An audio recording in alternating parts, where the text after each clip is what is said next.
Soy Fernando Díaz Villanueva. Hoy es 20 de febrero de 2020 y esto es La Contracrónica.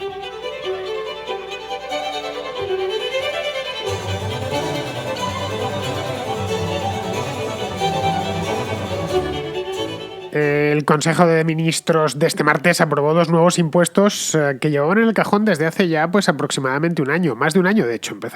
Se empezó a hablar de ellos en el mes de enero del año pasado. Son concretamente dos tasas, bueno, no son tasas, son impuestos, aunque les ha dado por llamar las tasas, dirigidas a gravar las transacciones financieras, una de ellas, y la otra a gravar la publicidad online, ¿no? Los servicios de publicidad online. Supongo que ya conoceréis los nombres, la tasa Google y la tasa Tobin. La tasa Tobin es muy antigua, pero la tasa Google es algo bastante nuevo de lo que se viene hablando desde hace un tiempo, y no solo en España, sino en todo el mundo. Ambas tienen este nombre y por ese nombre las conocemos, de ahí lo de tasa, aunque en rigor y en sentido estricto no sean tasas. El gobierno quiso implantarlo, como ya he dicho, el año pasado, tan pronto como a los 6 meses de llegar al poder. Llegó en junio de 2018, pues en enero ya estaba con la cantinela de la tasa Google y de la tasa Tobin, pero no pudo porque se interpusieron dos convocatorias electorales. La primera fue en abril y la siguiente pues ya a finales de año, en el mes de noviembre, y el asunto quedó aplazado hasta la constitución de un nuevo gobierno. Se sabía que gobernase en solitario o en compañía de otros, como está haciendo al final, Pedro Sánchez iba a volver más pronto que tarde con el tema este de la tasa Google y de la tasa Tobin. En principio se las han prometido muy felices con el tema de la recaudación. Han llegado a asegurar que ambas tasas, o ambos impuestos mejor dicho, iban a recaudar a proporcionar a Hacienda, aproximadamente unos 1.200 millones de euros. Bien, aquello era una fantasía, se encargaron de repetírselo al gobierno por activa y por pasiva, así que al final ha rebajado su perspectiva de recaudación, que se ha quedado, la ha rebajado no mucho, un 20%, se han quedado al final en que, eso es lo que dicen ellos, que recaudarán unos 968 millones, ojo, ni 67 ni 69, 968 millones, pero lo más probable de cualquier modo es que sea mucho menos, porque son dos impuestos que por un lado pueden ser evadidos con relativa facilidad, especialmente la tasa Tobin, y por otro enfriarán la actividad económica, es inevitable en ambos sectores, en el financiero y en el digital. Y claro, sin actividad económica no hay impuesto que valga. Por de pronto la liquidación de la tasa Google se ha quedado en suspenso hasta el próximo mes de diciembre, porque el gobierno quiere esperar a que la Unión Europea adopte una posición común, si es que alguna vez la adopta.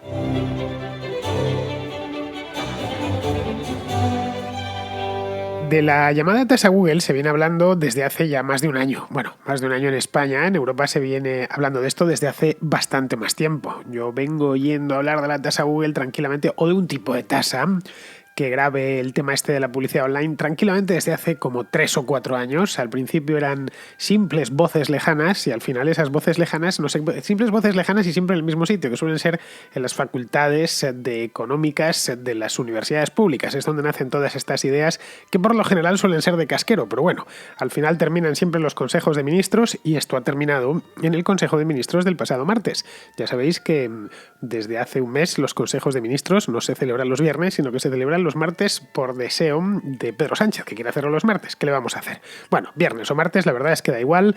Lo importante de un Consejo de Ministros es lo que van a hacer, los males que van a perpetrar, que suelen ser muchos, sobre todo cuando se vienen con muchas ganas de gobernar, de transformar la realidad y de que se acuerden de ti. Luego nos acordamos de ellos y nos acordamos para mal, pero bueno, eso es caso aparte.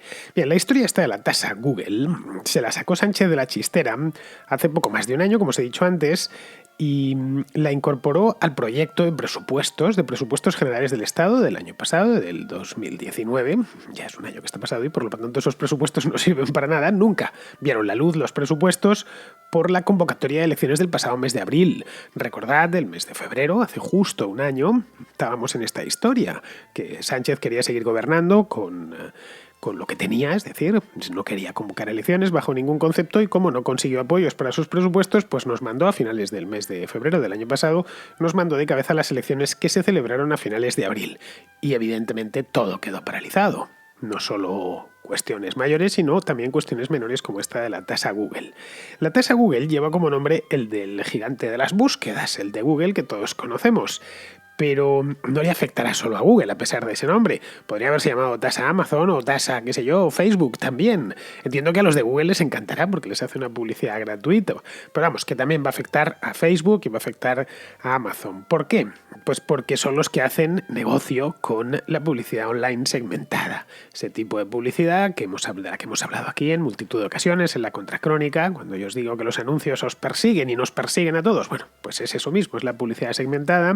Más o menos Google, que es el principal agente de publicidad, la principal agencia de publicidad del mundo, sabe exactamente dónde has estado, quién eres, etcétera, te tiene más o menos retratado y a partir de ahí pues te ofrece una serie de anuncios que en principio te gustan. En principio, quiero decir, no siempre suceden, pero bueno, por lo general te agotan. Pero bueno, sí es verdad que a diferencia de la publicidad convencional, esa que salía en los periódicos o en televisión, que lo mismo pues eres un niño y te enseñan y te muestran unas compresas para pérdidas de orina que no te interesan lo más mínimo, o lo mismo, tienes pérdidas de orina y te enseñan un juguete. Bueno, pues esto con Internet se acabó porque saben exactamente, o más o menos, no exactamente, pero te conocen bastante bien. Bueno, pues esta publicidad online segmentada, algo bastante nuevo, algo que hace solo 20 años hubiera sido pura ciencia ficción, hoy es bastante normal. Y claro, no podía pasar algo así desapercibido a los legisladores, a los gobiernos, que quieren sacar dinero de todas partes, porque tienen muchos gastos, mucha gente que pagar, muchas bocas que alimentar, muchas ideas de casquero, por lo general, muchos grandes proyectos para transformar la realidad y entonces para eso hace falta dinero. Y el dinero se obtiene o mediante préstamos con inversores, pero claro, esos hay que devolverlos y si no los devuelves peor porque tienes que declarar una bancarrota o si no sacárselos a tus contribuyentes. Claro, a la gente normal le molesta eso de pagar impuestos y es perfectamente lógico. Uno trabaja muy duro a lo largo de todo el mes para que al final del mes pues veas que el Estado se ha quedado la mitad o un 40%, un 30% de lo que has producido, que tienes un socio oculto ahí que te ha aportado muy poquito y que a cambio pues se ha llevado la mitad de lo que has hecho. Entonces, para no subir los impuestos, bueno, al final se los terminan subiendo al que está trabajando, pero bueno, para que no parezca que estás atacando al trabajador, a los pobres, pues inventan este tipo de tasas. Y el caso de Google, quien no diría odia, pero al menos tiene un poco de resquemor hacia un gigante como este. Es decir, que en principio es hasta una tasa popular. Es como lo de la tasa Tobin, ¿no? Esto va contra los grandes bancos, la gente que compra y vende acciones, que son todos Rockefeller, etc. Tened en cuenta que para estas cosas se juega mucho con la comunicación y se juega mucho con las impresiones más que con la realidad. Hay la impresión de que todo aquel que compra acciones es un multimillonario, aunque sea un tipo normal que gana 2.200 euros netos al mes, pero es lo mismo. Si compras acciones significa que estás montado en el dólar, o mejor dicho, montado en el euro. Bueno, el hecho es que, como os decía antes, se les llama tasas, pero no son tasas. En sentido estricto, una tasa se tiene que corresponder. Y esto conforme a la legislación en España. No es lo mismo una tasa que un impuesto. Las tasas se corresponden con un servicio directo que el contribuyente recibe y que está pagando precisamente con esa tasa. La tasa es el precio del servicio que está pagando. Por ejemplo, para que lo entendamos todos, la tasa de basuras que tenemos que pagar puntualmente todos los meses en nuestro municipio. Eso es una tasa. O la tasa que pagan los que tienen un restaurante o un bar o una cafetería y tienen en verano, quieren sacar las mesas a una plaza pública o a la calle. Bueno, pues en ese caso pagan una tasa al ayuntamiento correspondiente. Un impuesto es algo distinto. Un impuesto es lo que te han puesto, ya sea, en este caso, bueno, el impuesto en cuestión para la tasa Google es un 3%, pero no reciben nada concretado en, bien, os vamos a cobrar un 3% y a cambio os vamos a poner una red de fibra fabulosa. Por cierto, la red de fibra que tenemos en España es muy buena, pero bueno, se la han puesto empresas privadas, no el gobierno. La puso varias empresas, pero la de Telefónica es bastante grande. Bien, el impuesto en cuestión es un 3% sobre los ingresos obtenidos por los servicios estos de publicidad online que os decía. Y no afectará a todos, afectará a las empresas, y aquí está uno de los trucos, a las empresas que facturen más de 750 millones de euros anuales. Esto, claro, te lo dicen así de primeras y dices, bien, bueno, pues a mí no me va a afectar, porque yo soy una empresita pequeña que factura 1.000.000 de euros o incluso menos. Esto no afecta a los trabajadores, solo a gigantes como Amazon o como Google, que les sobra el dinero, les sale por las orejas y ya está bien, ¿no? Que paguen una parte, que se la devuelvan a la sociedad. Y además, como ha corrido como la pólvora la historia esa de que no pagan impuestos, a pesar de que por supuesto que los pagan, pero bueno, el hecho es que mucha gente está convencida, persuadida de que Google no paga impuestos, pues nada, al menos que paguen esto. Esto es un poco como ha descendido sobre buena parte de la población, esta historia de la tasa Google. Claro, si te dicen que además solo van a pagar los que facturen más de 750 millones de euros, eso es muchísimo dinero. Lo facturan poquitas empresas. Pero claro, el problema es que no es exactamente así. Por mucho que el gobierno se empeñe en insistir en ello de lo de los 750 millones de euros de facturación anual, España está llena de pequeñas empresas y medianas empresas que precisamente por su pequeño tamaño se valen de la infraestructura de las grandes. Es decir, para anunciarse, por ejemplo, es muy habitual, pues uno contrata los servicios de Google si quiere anunciar su empresa o lo que sea, un taller, un servicio concreto que está prestando, o para vender directamente sus productos. Por ejemplo, esto creo que muchos de vosotros lo conoceréis si es que no hacéis directamente uso de ello. Una buena parte de lo que uno encuentra en Amazon, pero bastante más de lo que pensamos a veces, no lo sirve a Amazon. Simplemente no forma parte del stock de Amazon ni nunca formó parte de su stock. Lo sirven terceros que utilizan la plataforma. Aquello se le llama marketplace, es decir, lugar de mercado. Bueno, mejor dicho, mercado lugar, que es como se traduciría de manera literal, para que nos hagamos una idea de lo primitivo que es el inglés.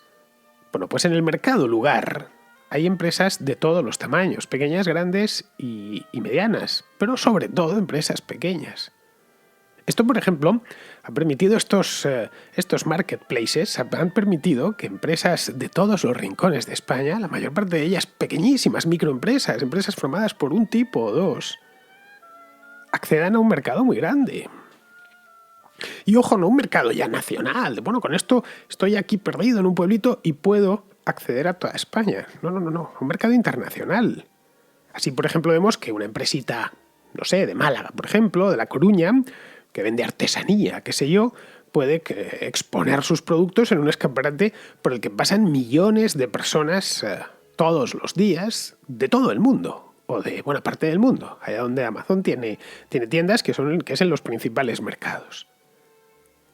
Esto les ha permitido a muchas mantenerse no solo con vida, que por supuesto, sino además hacer algo que hubiera sido impensable para una empresita de Málaga, por ejemplo, que era internacionalizarse y exportar. Algo que, por su tamaño, pues a una empresa pequeña, pues le era directamente inalcanzable.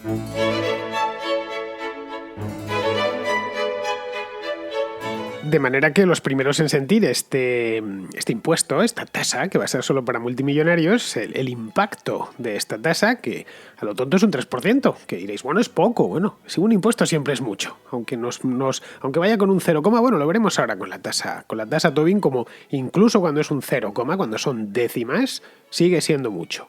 Al final todo es una cuestión de cantidad, ¿no? Pero bueno, que los primeros en sentir el impacto sean estas pymes, que por lo demás ya pagan los impuestos que les corresponden.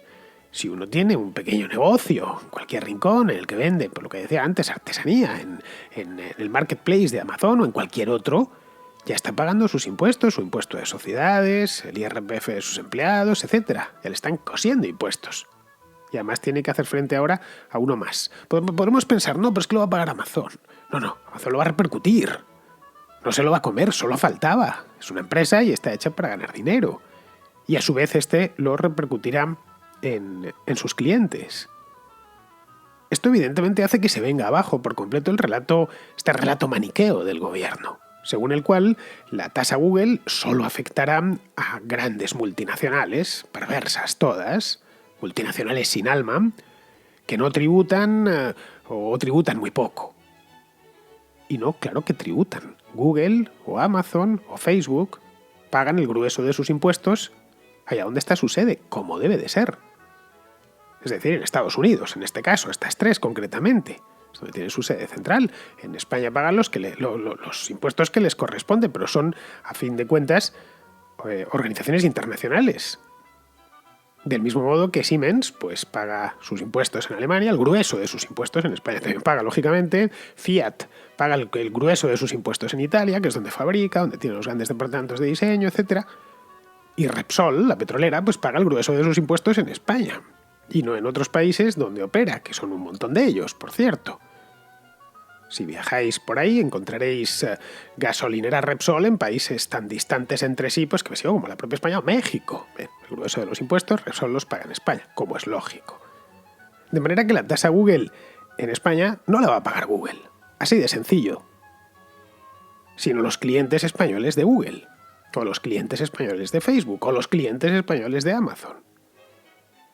Muchos, como ya os he dicho, pequeñas empresas que mediante ingenio y mucho esfuerzo y horas quitadas al sueño y a su familia, etc., tratan de abrirse paso en la economía digital. Y que para muchos, además, especialmente con los años de la crisis, les supuso un tablón sobre el que tirarse y salvarse.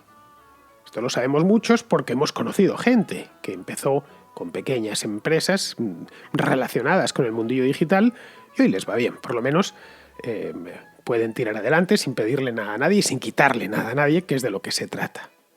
¿Qué hará Google? Pues repercutir esa tasa, del 3%, del 6%, de lo que sea, de lo que le pongan, en sus productos y encarecer lógicamente sus servicios. Sus clientes harán lo propio y quien termine haciéndose cargo de ello, pues será el consumidor final. Luego lo pagará quien dice el gobierno que no lo va a pagar. Esto evidentemente a las empresas, especialmente a las más pequeñas, les restará competitividad y se lo pondrá más difícil. A Google difícilmente.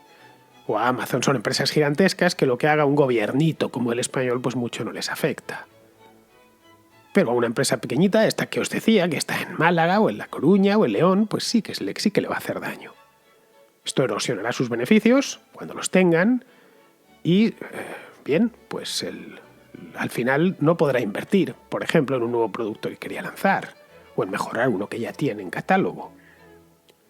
Esto además al gobierno tampoco le vendrá bien porque el impuesto de sociedades se paga sobre los beneficios. No lo olvidemos, y si se lo reduces a las empresas, pues te van a pagar menos, o si se meten pérdidas no te van a pagar nada. Y por lo tanto reducirá la recaudación por sociedades. No digamos ya si tienen que despedir gente o no contratarla.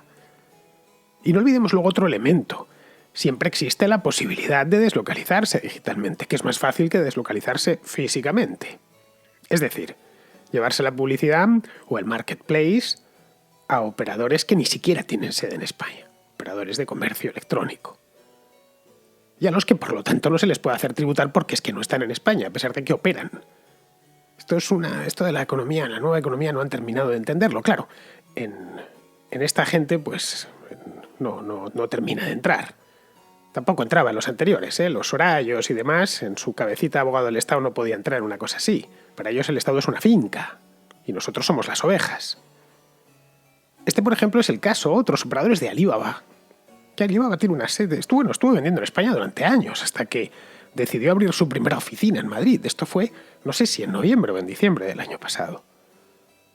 Bien, esto es la parte que toca la tasa Google. La que toca la tasa Tobin, de esta se ha hablado muchísimo. Esta se llama así Tobin, no penséis que es una empresa, no lo es, denomina así en honor a un economista estadounidense, que fue el primero en enunciarla como tal, aunque no en la forma, y eso es cierto, en la que se ha terminado aplicando. Bueno, pues con la tasa Tobin pasa algo similar. En España, la tasa Tobin consistirá en un 0,2%, un gravamen del 0,2% en la compraventa de acciones de empresas españolas cuya capitalización bursátil supere los 1.000 millones de euros. Claro, esto ya de nuevo estamos en las mismas. El caramelito no, pero ¿esto quién lo va a pagar? Lo van a pagar empresas gigantescas cuya capitalización es mayor de 1.000 millones de euros. Capitalización bursátil, no facturación. Bueno, esto es todo el IBEX 35. Bueno, todo no. Solo hoy por hoy, a día de hoy, solo se salvaría una, que Sencillamente se salvaría por poco. Es una empresa papelera cuya capitalización, y lo he mirado antes de hacer el programa, era de 915 millones. Estamos a 20 de febrero, pues el 19 de febrero. Vamos, que unos cuantos días buenos y ya se ha puesto en 1.000 millones y ya tiene que pagar la tasa. No, tiene que pagar que compre una acción, porque esto cae en el comprador. El resto, todas superan esa barrera. Muchas además con creces. El Inditex ronda los 100.000 millones de capitalización bursátil, Iberdrola supera con creces los 70.000 millones, el Santander está en los 65.000 millones, el BVA en 35.000 millones. En fin, estos son empresas que los españoles de a pie tienen acciones, las compran y las venden. tipos normales, de clase media. No hablamos de Ana Patricia Botín, sino de gente común y corriente. Un 0,2% puedes decir, es que es muy poco. Total, ¿qué más da? Y además esto es para pagar pensiones y para esas cosas buenas, ¿no? Y bueno, si sería así, bueno, un 0,2% si se tratase de un aumento, pongamos por caso, no sé, en el IVA o en... Es decir, pagas el 21%, pues el 21,2%. Bien, el aumento es pequeño. O en el IRPF. Pero las compraventas de acciones suelen llevar muchos ceros detrás, por regla general. Y cada día cambian de mano por millones las acciones. Estoy hablando del mercado español, en la bolsa española. Así que si le aplicamos ese 0,2%, por ejemplo, a una transacción de 100 millones de euros, que es calderilla en términos bursátiles, pues habría que pagar 200.000 del ala. En la bolsa española se negocian cada año un promedio de 500.000 millones de euros. En renta variable solo estoy hablando. Luego se pueden hacer estimaciones de cuánto van a sacar de ahí. Bueno, o quizá no tanto, porque esto no es una película, una fotografía que tomamos y ya no se mueve nada más. Aquí empiezan a cambiar las cosas. Esto empieza a correr la película. La situación hoy se negocia tanto, pero dentro de un año puede negociarse otra cosa. Aquí no hay un ceteris paribus, que es como funciona esta gente de manera mental, piensan como contables. No. Si les pones inconvenientes, pues se negociará la mitad. Es decir, vamos a ver, en tanto que afecta de una manera tan directa a empresas que compran y venden muchísimas acciones o que tienen muchos títulos en el mercado, bueno, pues que habría la posibilidad de que esas empresas empiecen a negociar sus títulos en el extranjero. El Banco de Santander, por ejemplo, ojo, no es nada extraño. Hay muchas empresas españolas que ya negocian sus títulos en el extranjero. El Banco de Santander cotiza en Madrid, pero también en Nueva York. El BBVA lo hace en Madrid, en Nueva York y en México, en Ciudad de México. IAG, pues Iberia y British, en Madrid y en Londres. ArcelorMittal lo hace en Madrid, en Nueva York, en Luxemburgo y en París. Así que es previsible que después de esto el parque madrileño se quede seco. Y ojo, no estoy hablando de una hipótesis, es que esto sucedió en el pasado, no en el de Madrid, pero sí en el de Estocolmo. Hace 30 y tantos años, cuando Olof Palme, esto fue en el 84, cuando Olof Palme introdujo una tasa Tobin del 0,5%. Aquello fue como una bomba atómica sobre la bolsa de Estocolmo. Vamos, hubo mercados enteros, como el de acciones o el de futuros, que desaparecieron por completo. Las empresas simplemente se marchaban a negociar sus títulos en Londres. Por lo que al final, pues unos años después, creo que fue en el 90, el 91, decidieron abolir la tasa. Esta tasa de la tasa Palme. Y en el acto, muy poquito tiempo, pues el volumen de negociación de la bolsa de Estocolmo recuperó el tono. Además, no fue cosa de nada, no sé si fue un año, pero por ahí. Algo de esto es lo que le espera a la bolsa de Madrid. Lo que tendrá repercusiones muy negativas en el ahorro y en la inversión, es inevitable. El gobierno verá además cómo, pues como le sucedió a los socialdemócratas suecos, que recauda mucho menos de lo esperado. Y para cubrir esos ingresos previstos pero que no llegan, irá por figuras más fiables, como el IVA o el IRPF. Ahí escaparse es mucho más complicado. Pero claro, tanto la una como la otra, como os decía al principio, recaen sobre los trabajadores, sobre los votantes, tomados de uno en uno, que lo ven directamente, que el impuesto sobre el valor añadido ya no es del 21, es del 25, del 24. Y entonces sienten y perciben como el gobierno les saca el dinero del bolsillo. A eso evidentemente no quieren llegar, pero de una manera u otra llegarán.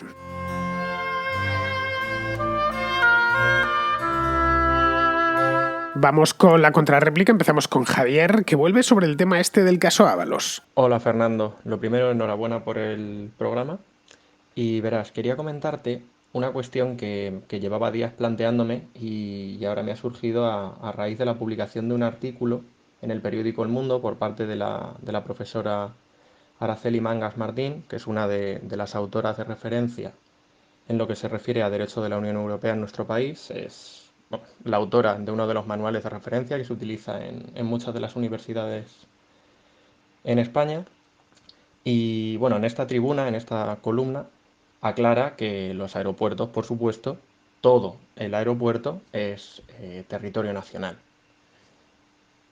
Pues bien, A mí la cuestión que me surgía cuando veía toda la discusión con el tema de Delcy Rodríguez y Ábalos y demás, o sea, está ya eso muy manido, eh, no me refería tanto al criterio político y demás, sino desde el punto de vista jurídico me sorprendía que los partidos de la oposición no atacasen este asunto con algo tan claro y tan evidente como que con las normas en la mano, todo el territorio de un aeropuerto es de soberanía nacional, es territorio nacional. Un argumento, pues eso, que puede dar para una buena película como fue la de La Terminal, de que es la zona de llegada, si no has pasado el control de pasaportes, es zona internacional y puedes permanecer, y, o sea, no es territorio, que no esté sujeto a soberanía desde un punto de vista jurídico. Entonces, me sorprendía cuánto tiempo estaba pasando hasta que alguien decidiese dar el paso. Y en cierto modo me llama la atención que haya sido una catedrática, como es la profesora Araceli Mangas, en el periódico El Mundo. Me sorprende que desde los servicios jurídicos de los partidos de la oposición no se haya argumentado jurídicamente que, vamos, que se trata de territorio nacional, que se deberían haber tomado las medidas necesarias para aplicar las sanciones y, y bueno, quería saber qué opinas sobre este tema y por qué crees que sea debido, porque me extrañaría mucho que fuese por puro desconocimiento, porque pues, cualquier persona con una formación jurídica, como tienen muchas personas dentro de los partidos políticos, sabe que el argumento de que no ha pasado el control de pasaportes, no ha entrado en territorio español, no se sostiene. Entonces, sí, quería saber qué opinas y presentarte este tema. Venga, un saludo. Bueno, Javier, a ver, es que todo el aeropuerto de Barajas es territorio español. Se ponga como se ponga el gobierno ahora. A ver, tú prueba, te voy a hacer una... Estas cosas se demuestran con la práctica. No lo hagas, ¿eh? Pero vamos, te lo digo de manera retórica. Tú prueba a cometer un delito en la llamada zona internacional del aeropuerto y ya verás cómo te aplica la ley española y cómo te detiene la Policía Nacional. Lo que conocemos como zona internacional en el aeropuerto no es más que un área de tránsito a efectos aduaneros. Punto, no hay más. Es decir, que si un delincuente en busca y captura llega a Barajas y lo detectan en la zona internacional, le detienen y lo pasan a disposición judicial en España. Con Delcy Rodríguez había un problema, y es que es vicepresidenta de un país, por lo que podría ser que no quisiesen arrestarla para evitar un conflicto diplomático. Vale, correcto, puedo llegar a entenderlo. Bueno, pues en ese caso, pues te limitas a deportarla según llega. Pero para eso no hace falta un ministro, con un subcomisario de la policía al que esté en ese momento en el aeropuerto de Barajas hay una comisaría de la policía, a la que va la gente cuando se le ha perdido el pasaporte. Bueno, pues se presenta allí y que se disculpe, pero señora Rodríguez, usted no puede estar aquí, así que por favor tome el siguiente avión, el mismo que ha llegado, que reposte y sale de España porque está usted en España, no en un limbo. Es decir, con ser grave, lo de que pisase de suelo español, lo más grave de todo fue lo del ministro, ahí donde está el escándalo. Es decir, que el ministro la recibiese y se reuniera con ella. Bien, vamos a seguir con Tony, que me comenta un detalle sobre la manifestación de agricultores de ayer. Hola Fernando, estoy viendo la manifestación de agricultores y ganaderos en Granada y me hace gracia que andan pidiendo la intervención del mercado, la prohibición de productos de fuera, y lanzan el mensaje desde un Dacia, que es una marca rumana, y no sé si en el caso de los coches que llegan a España están producidos en Marruecos. He visto la foto que me envías, Tony. Efectivamente, uno de los coches de la protesta es un Dacia. El Dacia es una marca de automóviles rumana, de capital francés, por cierto, una marca que existía ya en tiempos de la Rumanía comunista, pero vamos, la rescató Renault, creo que fue Renault, y produce... De hecho, en algunos mercados los Dacia llevan las chapas de Renault y no la de Dacia. Pero bueno, el hecho es que lo que te garantizo es que esos coches, los Dacia esos, no están fabricados en España. Así que hubo que importarlo, obviamente, traerlos desde Rumanía. Pero bueno, nada raro, ¿eh? Muchos de los que piden proteccionismo lo piden, pero para su sector en concreto, para los demás no. Lo de los demás tiene que todo ser muy barato y haber mucha competencia. En lo tuyo no, en lo tuyo el mercado tiene que ser para ti. Es una asimetría un tanto curiosa, que por lo demás se explica por sí sola. Bien, vamos ahora con Simón de Pamplona, que me explica lo que preguntaba yo ayer, esto que es un bushel. Te escribo para aclarar un pequeño detalle en la contracrónica de hoy, Coste del Miedo, sobre qué demonios es un Basel en los mercados de futuros. Un Basel no es más que una fanega. Es la cantidad de cereal necesaria para sembrar cierto espacio de superficie cultivable. ¿Y cuánto es una fanega? Pues una fanega son 10.000 varas castellanas. Evidentemente, cada cereal necesitará más o menos volumen para sembrar la misma superficie. Por eso, un Basel cambia en volumen o en masa, dependiendo del tipo de cereal. En Navarra no se trabaja en fanegas, se trabaja en robadas. Y efectivamente una robada de trigo no es lo mismo que una robada de cebada. Y por cierto, así como una fanega son 10.000 varas castellanas, una robada son 16 almutadas. Cosas de las que te enteras cerca del registro de la propiedad. Un saludo, Fernando. Pues muchas gracias, Simón. Tienes sonando detrás a Vivaldi, las 4 estaciones concretamente, lo cual dice mucho y muy bueno de ti, lo cual yo ya lo sabía porque somos amigos. Por lo demás, pues como bien sabes, yo tengo muy poco campo en el cuerpo, vamos, que soy hijo de madrileños, nieto de madrileños, bisnieto de madrileños y así desde que se inventó la cosa. Por eso estas unidades de medida antiguas pues las desconozco, me suenan algunas, eso sí. Pero vamos, hay un detalle, ¿eh? Hace unos años en Guatemala me encontré con que siguen utilizando la vara, o la vara castellana, vamos, cuando la emplean solo para comprar y vender tierras en el campo, es decir, en las zonas rurales, ¿no? En España la vara se dejó de utilizar pues a finales del siglo XIX, una cosa así. Bien, vamos ahora con Alejandro, que nos trae el tema este de las primarias demócratas. Antes de nada, quiero congratularte por la inspiración que tu filosofía de trabajo es para mí y seguramente para el resto de tus oyentes. Muy pocas personas son capaces de producir contenido informativo de alta calidad en tan alta cantidad, manteniendo a todos tus oyentes informados y entretenidos a diario. La razón por la que envío este mensaje es para hacer una sugerencia para una posible contracrónica. Creo recordar que hiciste hace relativamente poco una ya hablando sobre la guerra interna entre los más moderados y más ideólogos en las primarias del Partido Demócrata Americano. Sin embargo, creo que sería fantástico para la audiencia hacer otro episodio dedicado especialmente a las campañas de los candidatos demócratas, las cuales están en un absoluto caos esperpéntico. En motivo de actualidad puede ser la campaña de compra de memes por parte del billonario Bloomberg en redes sociales, o la aparición de entrevistas suyas donde sugiere ideas que los votantes demócratas no dudaron en tildar de absolutamente racistas ya en su día. Pueden ser los actos violentos de los Bernie Bros, los que apoyan a Bernie Sanders.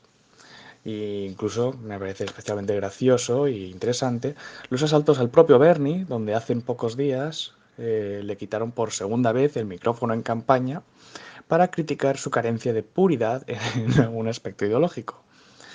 O quizás el racismo con el que se trata a Pete Buttigieg, al cual desde el bando más ideológico, por supuesto, se le tilda de ser demasiado blanco.